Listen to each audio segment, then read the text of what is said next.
ఈ రోజున ఒక 10 సంవత్సరాల క్రితం ఒక జనరల్ మేనేజర్ రిటైర్ అయితే ఆయనకి ఇవాళ ఓ 25,000 రూపాయల పెన్షన్ వస్తుందండి. అదే ఈ రోజు రిటైర్ అయిన ఒక ప్యూన్, సబ్ స్టాఫ్ ప్యూన్ కానీ ఒక రికార్డు క్లర్క్, ఒక అసిస్టెంట్ క్యాడర్లో రిటైర్ అయిన ఒక వ్యక్తికి 40 నుంచి 50,000 రూపాయల దాకా పెన్షన్ వస్తుంది. ఇది చాలా అమానుష్యం అండి. అందువలన ఆ పెద్ద క్యాడర్లో రిటైర్ అయిన 10 సంవత్సరాల క్రితం రిటైర్ అయినటువంటి ఒక పెద్ద ఉద్యోగి ఇవాళ 15-20,000 రూపాయల పెన్షన్ వస్తుంది. కానీ చిరుద్యోగి నిన్న మొన్న రిటైర్ అయినటువంటి చిరుద్యోగికి 40 నుంచి 50,000 రూపాయల దాకా పెన్షన్ వస్తుంది. దాన్ని కూడా మేము అది ఎందువల్ల ఓవర్కమ్ అవ్వాలంటే దాని ప్రతి వేజ్ రివిజన్లో కూడా దీన్ని అప్డేషన్ చేసుకుంటూ వస్తుంటే దానికి కరస్పాండింగ్గా ఆ వేజ్ రివిజన్లో ఉన్నటువంటి బేసిక్తో పాటు డియర్నెస్ రిలీఫ్ ఇవన్నీతో పాటు వాళ్ళ యొక్క కూడా పెన్షన్ కూడా పెరుగుతూ ఉంటుంది. దేశవ్యాప్తంగా ఇంకోటి ఈ ఒక్క నిమిషం సార్, దేశవ్యాప్తంగా ఉన్న ఏదైతే మీ అసోసియేషన్ ఉందో ఈ అసోసియేషన్ యొక్క ప్రధాన రోల్స్ ఏంటి, కీలక పాత్ర ఎలాంటి పాత్ర వహిస్తుంది? కీలక పాత్ర ఏంటంటే ఒకటండి, మాకు మా యొక్క పబ్లిక్ సెక్టార్ ఇన్సూరెన్స్ రంగంలో మా పబ్లిక్ సెక్టార్ రంగాన్ని ఫస్ట్ కాపాడుకోవాలండి. ఎందుకంటే ఈ ప్రైవేట్ ఇన్సూరెన్స్ కంపెనీలు వచ్చిన తర్వాత ప్రభుత్వం దగ్గర నుంచి కూడా ఎఫ్డిఐ, ఫారెన్ డైరెక్ట్ ఇన్వెస్ట్మెంట్ అనేది జరుగుతుంది. దాన్ని ఆ ఎఫ్డిఐని మా ఇన్సూరెన్స్ కంపెనీ మీద బాగా రుద్దుతున్నాయి. ఇన్సూరెన్స్ కంపెనీలో ఒకనొక సందర్భంలో ఈ ఇన్సూరెన్స్ కంపెనీని ప్రైవేటైజ్ చేయాలని, అమ్మేయాలని కూడా కేంద్ర ప్రభుత్వం ఫైనాన్స్ బిల్లు ప్రతిపాదన చేయడం జరిగింది. వాటన్నిటి కూడా మేము వ్యతిరేకిస్తాం. ఎందుకంటే గవర్నమెంట్ ఆఫ్ ఇండియాకి ప్రతి సంవత్సరం కూడా కొన్ని వేల కోట్ల రూపాయలు డివిడెండ్లు ఇవ్వడం జరుగుతుంది. ఈ United India, new India, oriental insurance company, national insurance company, ఈ 4 ఇన్సూరెన్స్ కంపెనీ కూడా ఫైనాన్షియల్ ఇయర్ అయిన తర్వాత గవర్నమెంట్ ఆఫ్ ఇండియాకి కొన్ని వేల కోట్ల రూపాయల్లో డివిడెండ్లు పే చేయడం జరుగుతుంది. ఇంత లాభసాటిగా జరుగుతున్నటువంటి ఇన్సూరెన్స్ కంపెనీని ప్రైవేటైజ్ చేయడం, లేదంటే అమ్మేయటం, ఫారెన్ డైరెక్ట్ ఇన్వెస్ట్మెంట్స్ పెంచి మా యొక్క కంపెనీలని కూలగొట్టే ప్రయత్నంలో ఉన్నారు. వాటన్నింటినీ కూడా మేము అపోజ్ చేస్తున్నామండి. అలాగే ఇప్పటిదాకా మీ ఎవరైనా పెన్షన్ చనిపోతే వాళ్ళ కుటుంబానికి 15% మాత్రమే ఫ్యామిలీ పెన్షన్ ఇస్తున్నారు. ఆ ఫ్యామిలీ పెన్షన్ని 30% చేయాలని మా డిమాండ్ అండి. ఇది ఆల్రెడీ బ్యాంకింగ్ సెక్టార్లోనూ, ఎల్ఐసిలోనూ వివిధ రంగాల్లో ఇంప్లిమెంట్ చేసి అది అమల్లోకి వచ్చేసి 2 ఏళ్ళు అయిపోయింది. 2 సంవత్సరాలు అయిపోయినా కూడా మా జనరల్ ఇన్సూరెన్స్ సెక్టార్లో ఎక్కడా కూడా ఇంతమందికి ఇంప్లిమెంట్ చేయడానికి అవకాశం లేదండి. చేయట్లేదు గవర్నమెంట్ ఆఫ్ ఇండియా. దాన్ని నిరసిస్తూ ఈ రోజున ధర్నా కార్యక్రమం చేపట్టాం. అలాగే ఈ సీనియర్ సిటిజన్స్కి వచ్చేటువంటి అనేక బెనిఫిట్స్ ఉన్నాయి. కేంద్ర ప్రభుత్వం రైల్వేల్లో కానీ మరొకటి కానీ అనేక రాయితీలు ఇస్తూ వచ్చింది. ఆ రాయితీలు ఏంటంటే కూడా అన్నింటి ఒక క్రమబద్ధంగా అన్నీ కూడా క్లోజ్ చేసుకుంటూ వచ్చి ఏ రకమైనటువంటి రాయితీలు లేకుండా సీనియర్ సిటిజన్స్ చాలా అమానుషంగా అన్యాయం చేస్తారు. అలాగే దేశవ్యాప్తంగా ఉన్నటువంటి ఈ ఇన్సూరెన్స్ పాలసీలు కొనుక్కునే ఈ వినియోగదారులంతా కూడా వాళ్ళ సొంత డబ్బులతో కొనుక్కుని మెడికల్ ఇన్సూరెన్స్ కానీ, కార్ ఇన్సూరెన్స్ కానీ, మరొక ఇన్సూరెన్స్ కానీ, ఇంకో ఇన్సూరెన్స్ కానీ వాళ్ళ సొంత డబ్బులతో కొనుక్కున్నప్పుడు కేంద్ర ప్రభుత్వం దీని మీద జిఎస్టీ విధిస్తుంది 18%. దాన్ని కూడా 18% ఎత్తివేయాలని. ఎందుకంటే ప్రతి వ్యక్తికి ఆరోగ్యం అనేది ఇవ్వడం అనేది గవర్నమెంట్ యొక్క బాధ్యత. అలాంటిది కాకపోయినప్పుడు మేము మా సొంత డబ్బులతో ప్రీమియం కట్టుకుని మేము హెల్త్ ఇన్సూరెన్స్ కాపాడుకుంటూ ఉన్నప్పుడు దానికి కూడా ట్యాక్స్ వేయడం అనేది ఎంతో అమానుష్యం అండి. దాన్ని కూడా మేము దాన్ని నిరసిస్తూ ఈరోజు ఈ సమ్మె చేయడం జరుగుతుందండి. ఇన్ని సంవత్సరాల నుంచి మేము కంపెనీల్లో పనిచేసి ఒక సీనియర్ మేనేజర్ లాగా కానీ ఒక 30-35 years మేము సర్వీస్ చేసాం కంపెనీస్కి. So we have done a public service also. ఇప్పుడు మా డిమాండ్ ఏంటంటే ఇప్పుడు ఈ పెన్షనర్స్ వైఫ్లు కానీ ఎవరన్నా ఉన్నారనుకోండి, వాళ్ళు చిన్న ఏజ్ ఉంటుంది.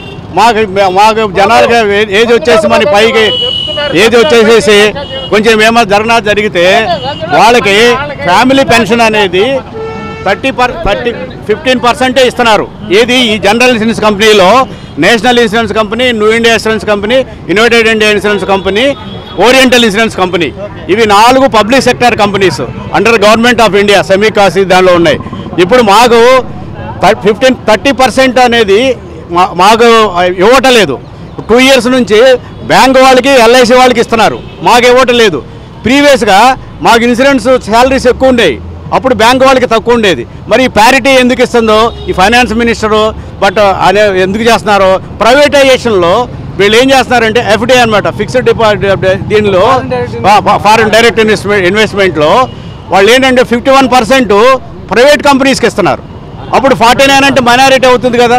సో ఇప్పుడు 100% చేయడానికి రేపు అక్క చేస్తుంది మామూలుగా. అది మరి sorry Nirmala Sitharaman finance minister, we have to give the respect. ఇప్పుడు ఏంటంటే మా మెయిన్ డిమాండ్ ఏంటంటే మేము ఇంత రెస్పెక్టబుల్ లైఫ్ లీడ్ చేసిన తర్వాత ఏమైనా భర్తకి ఏమైనా అయితే పెన్షనర్స్ అంటారు, భార్యకి వచ్చేది పెన్షన్, అది ఫ్యామిలీ పెన్షన్, అది 33%, 15% వస్తుంది మాకు. అది బ్యాంకులో ఎల్ఐసి వాళ్ళకైతే వాళ్ళు ఎవరైనా ఎంప్లాయీస్ చనిపోతే, పెన్షనర్స్ చనిపోతే వాళ్ళకి 30% వస్తుంది. ఎంత ప్యారిటీ, ఎంత డిఫరెన్స్ ఉందంటే చాలా డిఫరెన్స్ ఉంది. ఇప్పుడు ఇందాక కూడా చెప్పారన్నమాట, ఇప్పుడు రిటైర్ అయిన వాడికి 50,000 వస్తుందండి. అప్పుడు మామూలుగా జనరల్ మేనేజర్ రిటైర్డ్ అయిపోయి మొత్తం భారతదేశానికి మొత్తం అన్నీ చేసి ఆయన సేవ చేశాడు, కంపెనీకి సేవ చేశాడు, అన్నీ చేశాడు. ఇది మామూలుగా కాలచక్రంలో మనం ఏం చేస్తామో మామూలుగా రిటైర్డ్ అవుతాం. దాన్ని కూడా ఆ రిటైర్డ్ అయినది సర్వీసెస్ని కూడా గుర్తుపెట్టుకొని ఇప్పుడు చేసేస్తే ఎంతో మైనర్ ఏముండదు. ఫైనాన్షియల్ బడ్జెట్ మామూలుగా గవర్నమెంట్ ఆఫ్ ఇండియాకి ఏముండదు. కానీ ఎందుకు ఈ ప్యారిటీ చూపిస్తున్నారు? We are fighting for our genuine rights to protect our Prabhakar గారితో ఎందుకు పర్సనల్గా మాట్లాడే లేదు వద్దులేండి, లేదండి. ఆయన వెరీ గుడ్ అడ్వైజర్ అండి. అదే వద్దులేండి, అదే మామూలు దిస్ ఇస్ ఇప్పుడు పెన్షన్ అనేటటువంటిది ఎవరి దయాదాక్షిణ్యం కాదు. ఎంప్లాయీ యొక్క తను 35 సంవత్సరాల నుంచి 42 సంవత్సరాల వరకు పబ్లిక్ సెక్టార్ ఇన్సూరెన్స్ కంపెనీల్లో పనిచేయటం అంటే ప్రజలకు సేవ చేయటమే. ఈ సేవ చేసిన తర్వాత మాకు వచ్చేటటువంటి బెనిఫిట్స్లో అంటే కంపెనీ కాంట్రిబ్యూషన్, సిపిఎఫ్ ఐడియా ఉందా? కంపెనీ కాంట్రిబ్యూషన్ చేసేటటువంటి కాంట్రిబ్యూషన్ని మా పెన్షన్ ఫండ్కి డైవర్ట్ చేసి అక్కడి నుంచి మాకు పెన్షన్ ఇస్తున్నారు. మాకు ఈ 30% పెన్షన్, ఫ్యామిలీ పెన్షన్ ఇవ్వటం అనేది గవర్నమెంట్కి ఎట్టి పరిస్థితుల్లో భారం కాదు. మా యొక్క డబ్బుని ఇండివిజువల్ ఎంప్లాయీ రిటైర్ అయిన తర్వాత ఆయనకి రావాల్సినటువంటి కంపెనీ కాంట్రిబ్యూషన్ ఆఫ్ పెన్షన్ తీసుకెళ్ళి పెన్షన్ డిపార్ట్మెంట్లో పెన్షన్ ఫండ్స్లో పెట్టి దాని నుంచి వచ్చేటటువంటి పెన్షన్ మాత్రమే మాకు పే చేస్తున్నారు. ఓన్లీ థింగ్ ఏంటంటే వీళ్ళు అడిగేటటువంటి డిమాండ్ ఏంటంటే గవర్నమెంట్ కొత్తగా ఈ 30% పెన్షన్, ఫ్యామిలీ పెన్షన్ చేయటం అనేటటువంటిది ఏ రకంగానూ ఫైనాన్షియల్ బర్డెన్ అనేటటువంటిది కాదు, ఓన్లీ ఏ టెక్నికల్ డెవలప్మెంట్. రెండవది central government pure central government departments అన్నిటికీ కూడా ఫ్యామిలీ పెన్షను 30% ఇస్తున్నారు. అలాగే వెరీ రీసెంట్గా ఒక 2-3 ఏళ్ల క్రితము బ్యాంకింగ్ సెక్టార్లో కూడా ఫ్యామిలీ పెన్షన్ 30% అలౌ చేశారు. మాది అంటే ఇది ఏమైపోతుంది, గ్రాడ్యువల్గా గవర్నమెంట్ యొక్క ఉద్దేశం ఏంటంటే ఇది ప్రాఫిట్ పే చేస్తుంది. 1,000 కోట్ల రూపాయలు ఎవ్రీ ఇయర్ యావరేజ్న 2,000 నుంచి 3,000 కోట్ల రూపాయలు సెంట్రల్ గవర్నమెంట్కి డివిడెండ్స్ రూపంలో ఈ కంపెనీలు ఇస్తున్నాయి. అలాగే బిజినెస్ గ్రోత్ మొట్టమొదటిలో 1,000 కోట్లు, దానికన్నా తక్కువగా ఉండేది. ఇప్పుడు ప్రతి కంపెనీ 20,000 కోట్ల నుంచి 40,000 కోట్ల రూపాయలు వ్యాపారం చేస్తున్నాయి. ఈ ప్రైవేట్ కంపెనీస్ యొక్క పోటీ ఉన్నప్పటికీ కూడా ఇంకోటి ఏంటంటే గవర్నమెంట్ కంపెనీలలో క్లెయిమ్స్ సెటిల్మెంట్ రేషియో వచ్చి 95% నుంచి 98% ఉన్నాయి. ప్రైవేట్ కంపెనీలలో డిస్కరేజ్ చేసి ఆ క్లెయిమ్స్ సెటిల్మెంట్ రేటు 70% ఆర్ 50%. ఓవరాల్గా బెనిఫిషరీకి ఒక్క ముక్కలో చెప్పాలంటే పబ్లిక్ కూడా గవర్నమెంట్ కంపెనీల వల్ల క్లెయిమ్స్ రేషియో ఎక్కువ, క్లెయిమ్స్ బ్రహ్మాండంగా సెటిల్ అవుతాయి.